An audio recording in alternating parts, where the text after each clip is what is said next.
တာချီလိတ်မြို့ရဲ့မြို့ပတ်လမ်းမှာအသစ်ဖွင့်ထားတဲ့ Hyper X မှာစားတောက်တွေကအရသာရှိပြီးတော့ပေးရတဲ့စီနဲ့တန်ရလားဆိုတာကိုသွားပြီးတော့မြည်ဆန်းကြည့်မှာပဲဖြစ်ပါတယ်ခင်ဗျာဆိုင်တိုင်းမီဆိုတာနဲ့ဟင်းမြို့ရဲ့ရိုးရမပြတ်အာလူးမာလာလေးကိုအရင်ဆုံးမြည်ဆန်းကြည့်မှာပဲဖြစ်ပါတယ်အာလူးမာလာလေးကတော့ထုံးစံတိုင်းမှာပဲခင်ဗျာအာလူးမာလာလေးပြီးအရင်ဆုံးလာချတာကတော့ကနန်းမဆလာကြော်လားပင်လယ်စာမဆလာကြော်လားအဲ့ဒါပဲ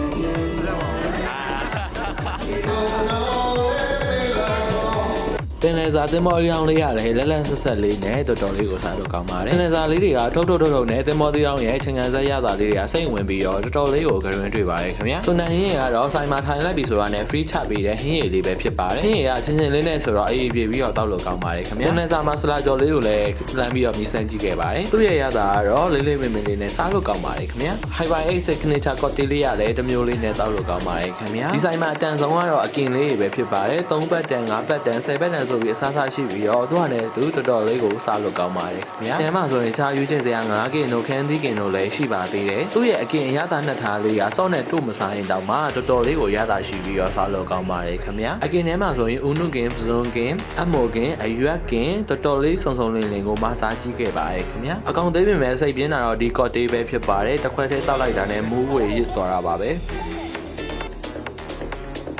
ဘယ်လိုလဲထဲမှာနော်ဒီဆိုင်မှာထိုင်နေအခုလိုမျိုးမှတ်တရစကားလေးတွေလည်းရေးခဲ့ပြီးလို့ရပါတယ်ခင်ဗျာဆော့ချင်တာလေးပတ်ဆော့ပြီးတော့ဘိုက်လဲချောင်းသွားပြီဆိုတော့စိတ်သားတောင်းလေးကိုမစားကြည့်ခဲ့ပါတယ်ခင်ဗျာဒီဟာနဲ့အလိုက်ဆုံးအမီးလေးကတော့ဒီစိတ်သားထောင်းလေးလို့ထင်ပါတယ်စိတ်သားကြောက်လေးတွေကိုကြော်ပြီးတော့မှပြန်ပြီးတုပ်ပေးထားဖြစ်တဲ့အတွက်အရသာလေးကကျွတ်ရွရွလေးနဲ့စိတ်လေးစားလို့ကောင်းပါတယ်ခင်ဗျာနောက်ထပ်အေးပြောင်လို့သင်္ဘောရောင်းလေးကိုထပ်ပြီးတော့မစားကြည့်ခဲ့ပါတယ်သင်္ဘောရောင်းရဲ့အရသာလေးကတော့ခုနပင်နဲ့ဆောင်းထားနဲ့ဆင်ပါတယ်အာလူးမလာနဲ့တွဲပြီးချပေးတဲ့မယောနီနဲ့ဆော့နေကတော်တော်လေးကိုစားလို့ကောင်းပါတယ်ဒီဆိုင်ကရွေးချက်စရာမန်နူးလည်းများတယ်မန်နူးတိုင်းကလည်းသူဟာနဲ့သူတော်တော်လေးရတာရှိပြီးစားလို့ကောင်းပါတယ်ခင်ဗျာဒီဟာရဲ့နာမည်ကိုတော့မမှတ်မိတော့ဘူးချက်သားလေးတွေကိုနှမ်းလေးနဲ့ကတ်ပြီးတော့ကြော်ထားတာဖြစ်ပါတယ်စားသားအားလုံးကိုခြုံပြီးပြောရမယ်ဆိုလို့ရှင်တော့အမီးအနေနဲ့တော်တော်လေးလိုက်ဖက်ပြီးတော့တော်တော်လေးကိုအရသာရှိပါတယ်ခင်ဗျာအရင်ကနေ့စားပြီးွားတဲ့အခါမှာတော့ဘီလက်ကွန်ဘတ်မှာသွားပြီးတော့ကမြင်ရောထားခဲ့ပါတယ်ခင်ဗျာ